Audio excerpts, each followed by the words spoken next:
Sejam bem-vindos. Esse é o DevOps com Gestores. Esse é um espaço para a gente trocar ideia com você que é Tech Lead, com você que é coordenador de TI ou você que é gerente de TI. É um espaço aberto aqui para a gente trocar ideia e falar sobre estratégias de como implantar DevOps com sucesso. Eu sou Fernando Berneira e no episódio de hoje a gente vai falar sobre os 6 passos para a gente implantar DevOps com eficiência. Então, bora lá. Vamos começar aqui, pessoal, trazendo alguns conceitos para dar o contexto. Ah, Fernando, poxa, mas eu já sei o que é CI/CD. Manager, eu peço para você o seguinte, vamos passar pelos conceitos e ver se realmente não está faltando absolutamente nada no teu dia a dia para implementar a prática de CI/CD. Por que eu estou falando isso? É muito comum a galera tomar como CI/CD a implantação de ferramental. E é o primeiro passo, é a coisa mais comum que acontece, é já de cara entrar com o ferramental. Bom, mas se eu entrar com ferramental, eu já não estou fazendo o Continuous Integration, Continuous Delivery. Ah, e tem mais um cara no meio do caminho aí, tem Continuous Deployment. Então, vamos, nesse começo aqui, vamos deixar as coisas bem claras aqui, bem estruturadinha para que a gente não se perca na questão dos conceitos, porque isso faz muita diferença na hora que você efetivamente coloca as práticas para rodar. E o que a gente vê no dia a dia é que está faltando justamente as práticas, porque falta um pouco desse conceito. Então, vamos falar um pouquinho agora o que é o CI/CD. Vamos começar pelo CI. A integração contínua é um dos principais pilares da implantação de DevOps. Porque o que acontece? Ela passa por aspectos cruciais do ciclo de desenvolvimento de software. Então, eu vou dividir a integração contínua em 4 pontos, em 4 categorias ou 4 subpilares. O primeiro pilar é o pilar do desenvolvimento. Nesse pilar de desenvolvimento, o que é importante a gente olhar? Lembrando que a habilidade do Continuous Integration é justamente a habilidade que o time tem de colocar incremento de software com frequência na esteira e validar esse incremento. É justamente esse o ponto-chave da integração contínua. Não é fácil de fazer, mas é onde vai te dar a maior velocidade junto com as outras práticas que a gente vai comentar aqui. E a gente vai comentar também quais são os erros comuns que são cometidos.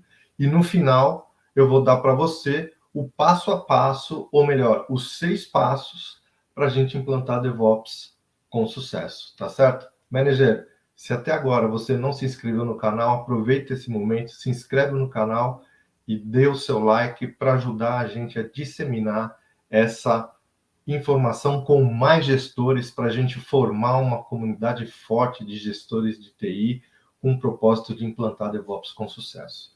Então vamos lá. A partir do Continuous Integration, eu vou começar pelo primeiro pilar do desenvolvimento. Então, esse primeiro pilar do desenvolvimento, ele vai dar muito a habilidade que o teu time tem de desenhar, elaborar as funcionalidades, quebrar histórias, tá legal? Quando a gente fala de quebrar histórias, a capacidade de escrever história de uma forma sucinta, qual é a completude da história. Se o time de desenvolvimento, a maioria das alterações, está aplicando testes unitários, se tem a prática de revisão de código, se ela é conduzida com os desenvolvedores.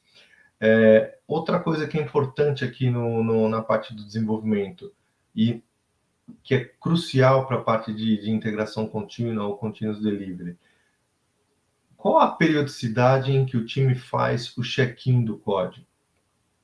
Então, é muito importante que a gente faça minimamente o check-in diário do código. A integração contínua, galera, eu vou repetir muito isso aqui, porque é um dos pilares mais importantes e é onde a gente vê que os times mais falham. a integração contínua requer muita comunicação entre os desenvolvedores. Tá legal? Se quiser adicionar ainda uma boa prática, é adicionar a prática de TDD, o Test Development Driven. Também é um importante foco aqui, porque ajuda a você a construir com foco na qualidade.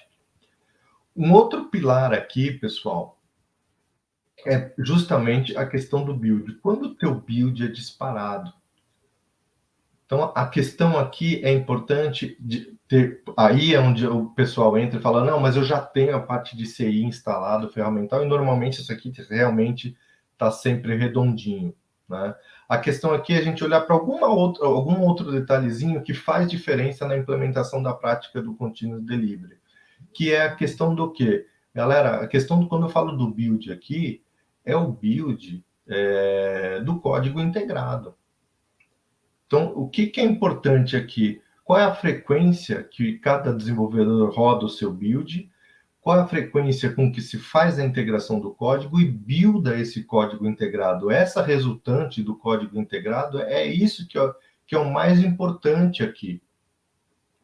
Por quê? Tem um outro aspecto que é importante aqui, que é a questão de esse build integrado que precisa ser realizado diariamente, se ele quebra, qual é o tempo de correção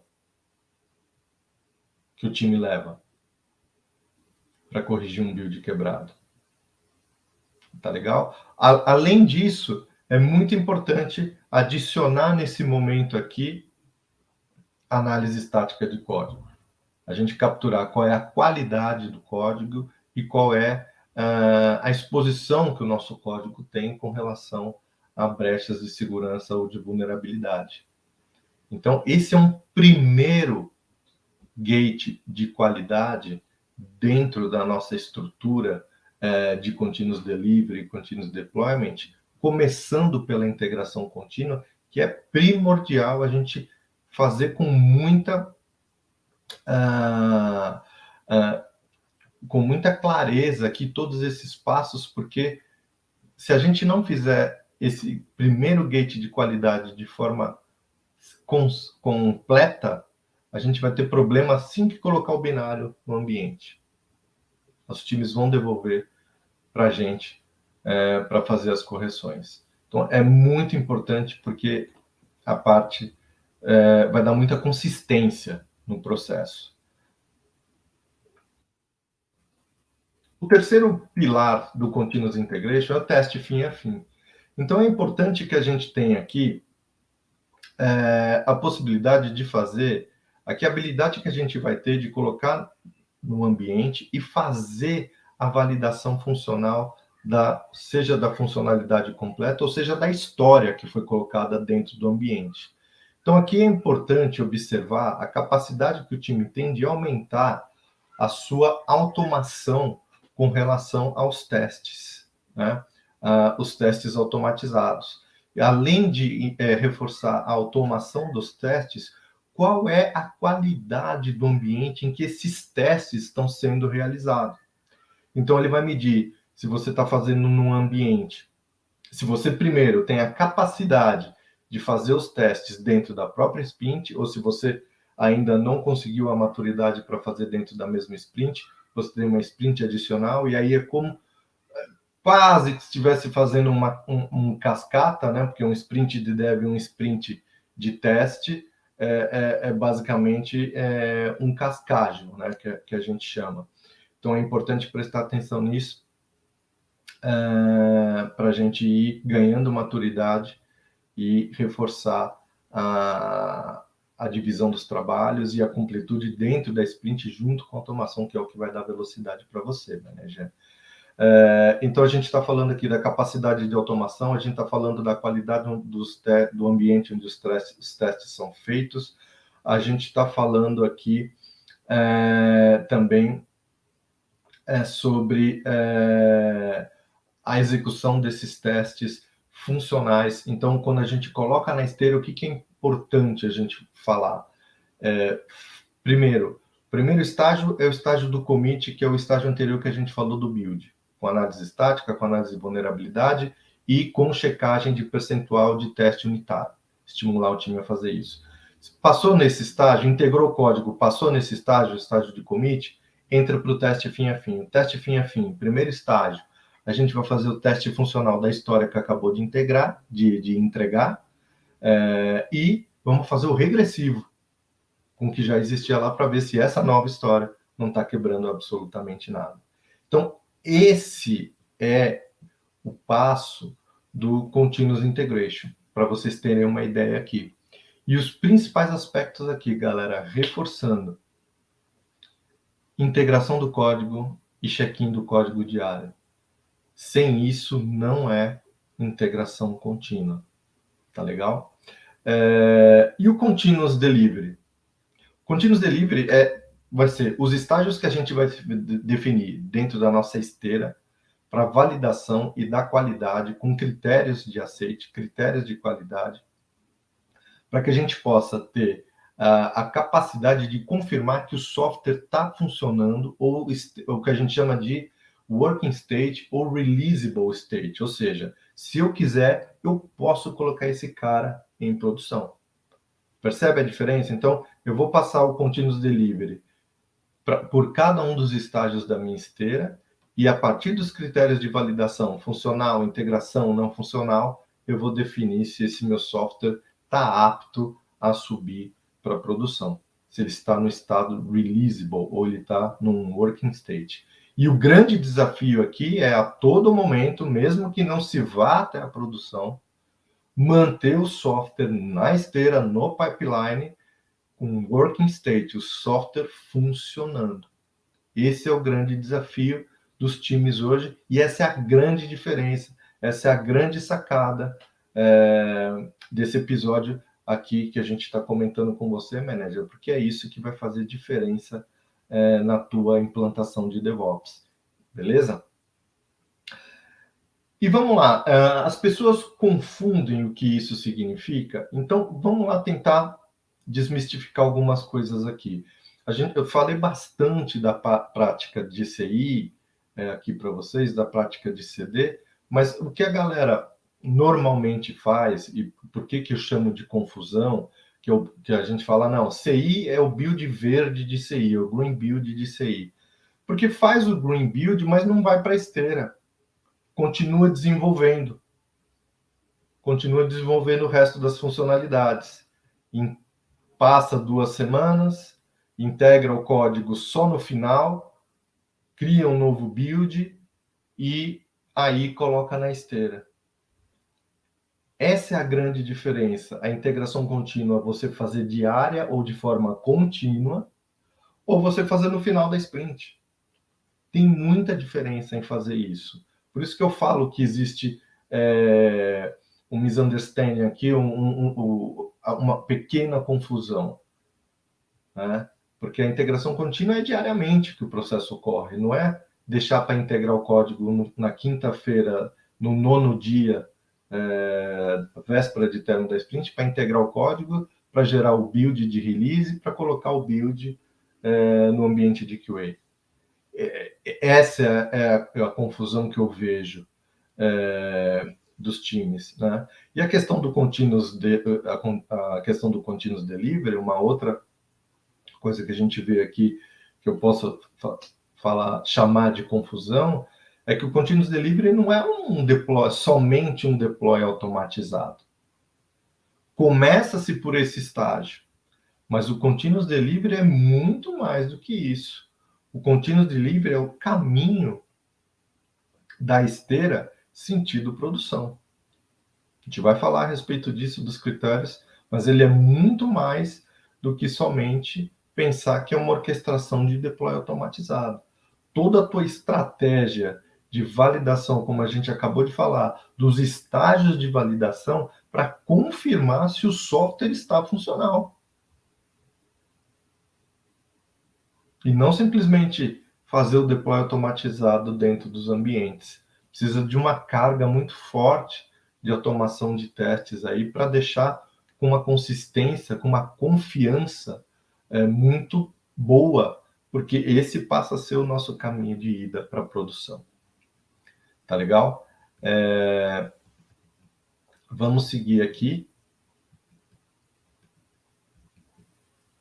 A gente tem, então eu falei aqui a diferença do build verde de CI, a diferença do por que é o importante do continuous delivery. Agora tem uma outra coisa que eu acabei de comentar com vocês que a gente vai passar por ele aqui. Qual que é a diferença do continuous delivery e do continuous deployment? Tem uma diferença brutal, galera.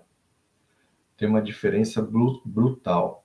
Porque o continuous deployment, ele é a habilidade, você começa ali no... Então pensa o seguinte, você fez um incremento de código, passou, fez o teu CI, passou pelo estágio de commit, validou com um teste unitário, validou com análise estática de código, validou com um teste de vulnerabilidade, botou na esteira, fez o funcional da história, fez o regressivo, fez a integração, fez o não funcional se necessário, passou por esses critérios, pode ser que no começo, quando a gente ainda não tem maturidade, a gente breca a automação aí e não coloca o código direto em produção.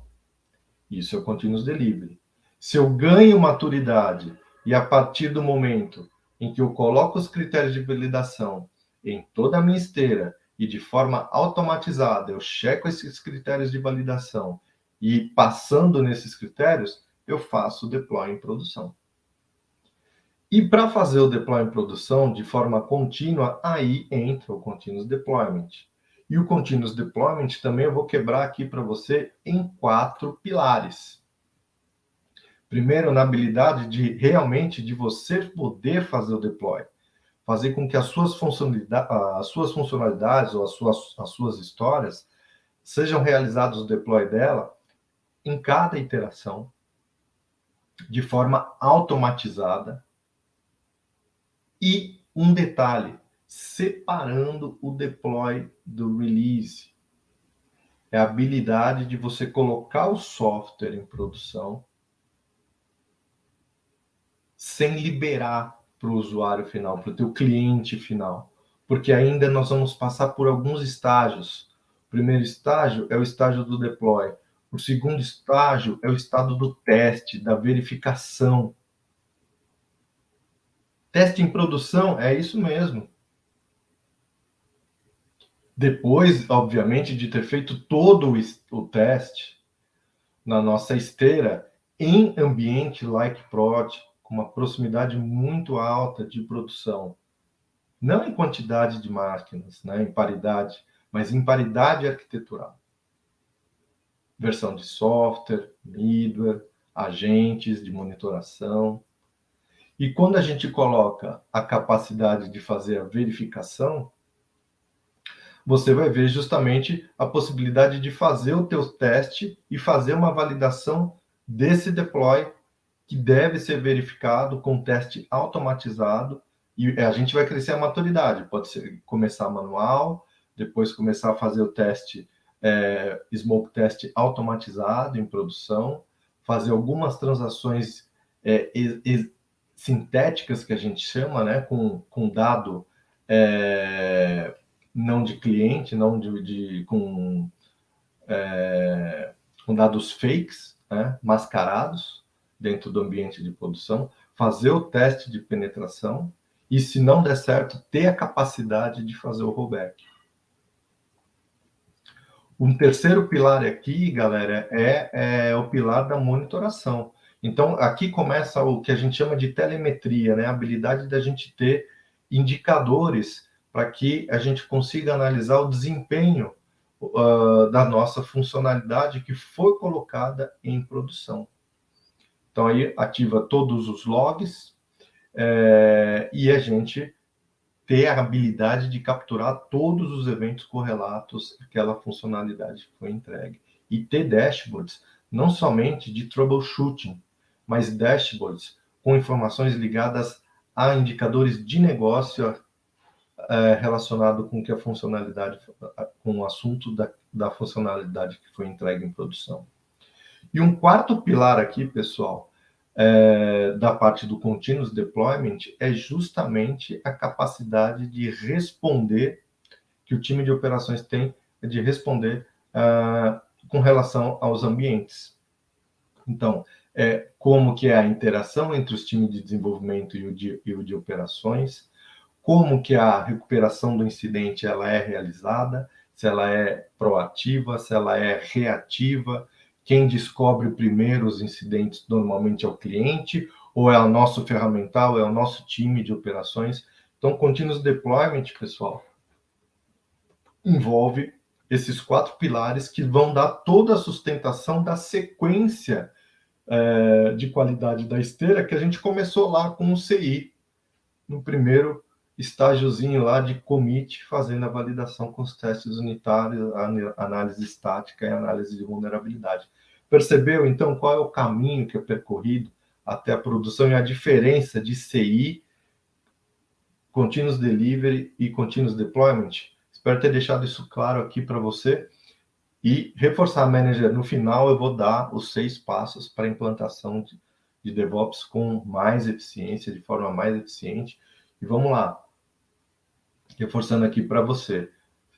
Se inscreve no canal e deixa o like aí para a gente levar essa mensagem, esse episódio aqui, essa conversa aqui, esse espaço para mais pessoas, para a gente montar uma comunidade forte aí de gestores de TI que sabem implantar DevOps com sucesso. Essa é a minha missão aqui com você. Ok, manager? Então vamos continuar? Porque agora eu quero falar para você da importância do CI/CD. Vamos lá. O Continuous Integration, Continuous Delivery, Continuous Deployment é justamente, olha só a analogia que eu vou fazer aqui para você, manager. O CI/CD é para o desenvolvimento de software o que a linha de produção é para a fábrica. Gostei bastante dessa definição, porque é a linha de produção de software. É a esteira de produção do teu business. O software hoje é business. Né? Então, a fábrica, ela otimiza a linha de produção, por quê? Qual o pensamento da manufatura da fábrica? De otimizar a linha de produção, porque ela precisa de qualidade e de velocidade para a entrega dos produtos.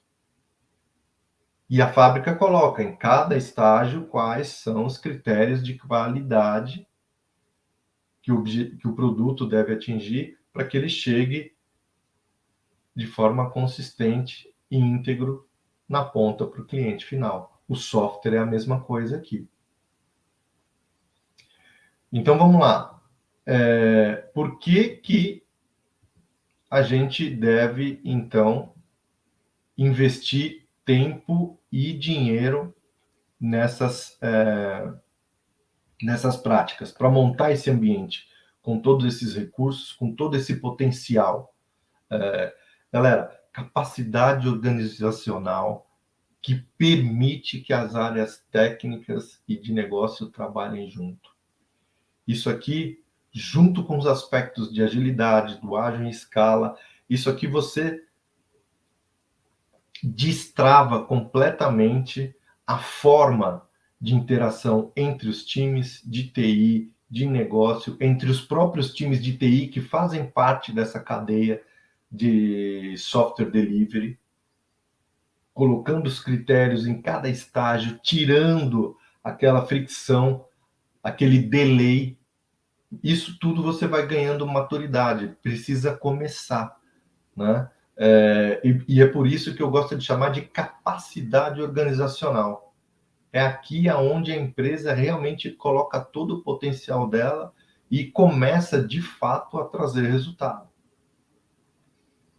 Tendo a habilidade de colocar os critérios de negócio e os critérios técnicos nesse importante elemento que é a esteira de software delivery, com todos os critérios. Qual que é o maior benefício, então?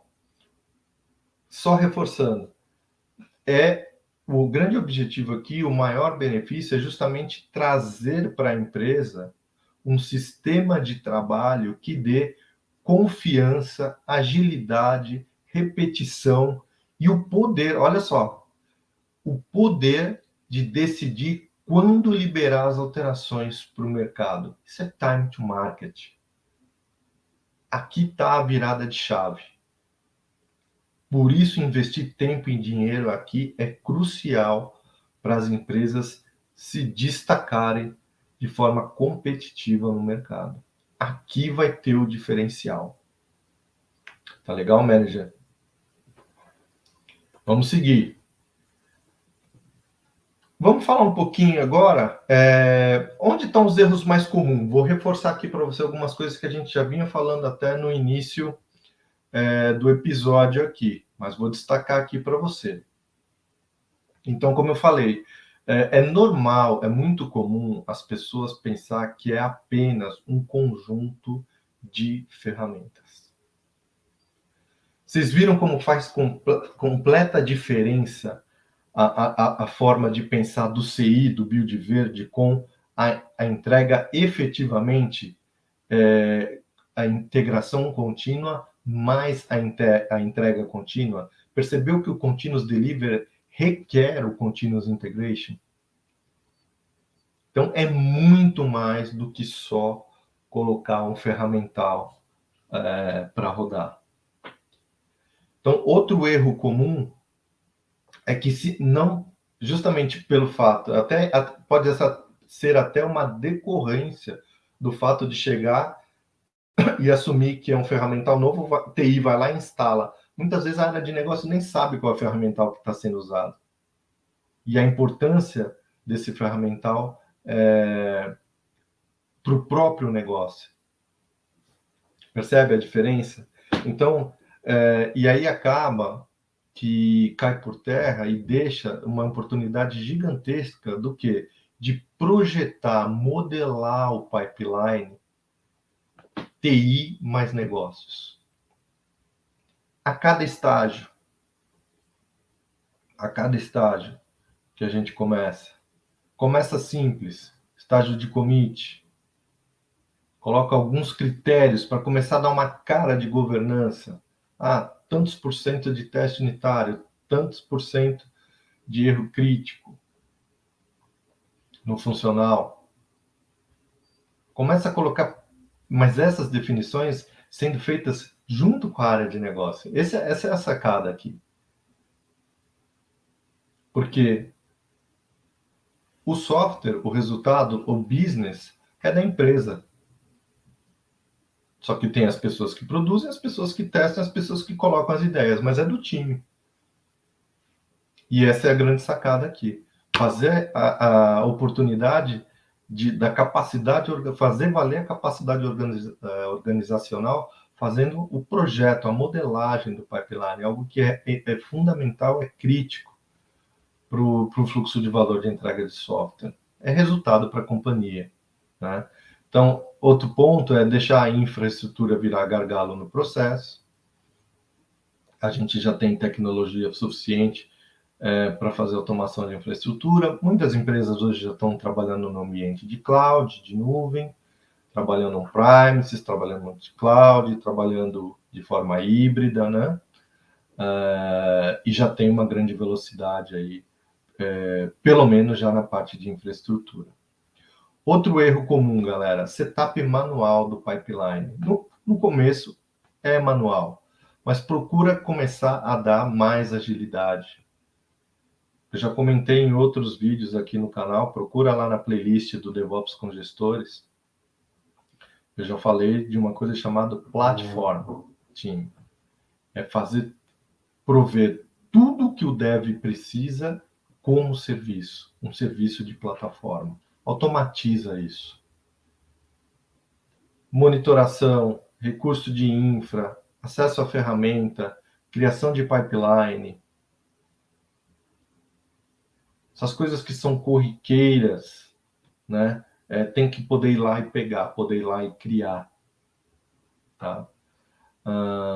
Evitar, outra coisa, descoberta de problemas e defeitos tardios, justamente porque não se planeja, não se projeta o pipeline, não se utiliza ambientes prod-like, bem próximos de produção, fazem os testes com diferença arquitetural entre os ambientes, falta de estratégia de deploy incluindo validação funcional, regressiva, não funcional e de segurança. E por último, uma coisa que faz bastante diferença também, a qualidade da massa de dados para a realização dos testes. Isso é fundamental para que se ganhe velocidade na validação e na confirmação que o software está funcional. Beleza, manager? E agora, como eu falei para você,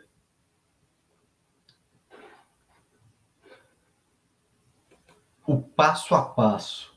Então, agora chegou aqui o momento final de você ver quais são os 6 passos para você deixar a tua implantação de DevOps mais eficiente.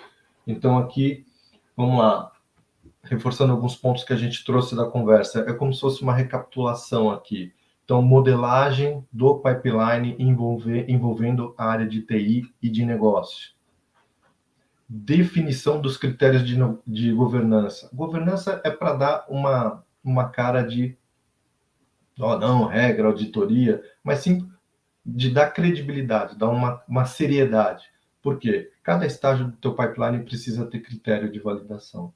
É assim que você vai ganhar confiança, qualidade e vai poder ter repetição dentro do teu processo e fazer com que realmente o teu pipeline seja caminho único. Tá legal? Para produção. Então, 3, caminho único para produção. O 4, fast feedback e shift left focus. É justamente a habilidade de... Aqui vai requerer integração contínua de fato. Para você ter um feedback rápido, você precisa, de fato, fazer integração contínua. Shift left, descobriu o problema, corrige. Então, os devs integraram o código, colocou uma versão na esteira, pode começar uma nova task, mas tem que ficar de olho no que está na esteira. Se deu problema na esteira, stop the line, conceito Toyota. Vai lá e corrige, porque é um momento onde a correção é mais barata. Por isso, o 5º item, estratégia de deploy e testes. Então, estágio de commit, análise estática, análise de vulnerabilidade de código, teste unitário. Próximo estágio, funcional do que foi entregue, mais regressivo. E os próximos estágios, integração não funcional. Vai criando robustez dentro do teu caminho para a produção. E por último, a separação do deploy da release. Então, a habilidade de você colocar em produção sem liberar para o teu usuário final, fazer as últimas validações. É uma estratégia também para não atrasar o desenvolvimento. Você pode ir colocando o código, subindo toda a esteira e definir. Aqui é o poder de definir quando você quer liberar a atualização para o teu cliente. Fez sentido para você, manager? Se você gostou do conteúdo, então, galera, deixa o like aqui para a gente disseminar esse conhecimento e essa missão aqui da gente formar uma comunidade forte de gestores de TI que conseguem implementar DevOps com sucesso. Beleza? A gente se vê então no próximo episódio. Um abraço e até lá.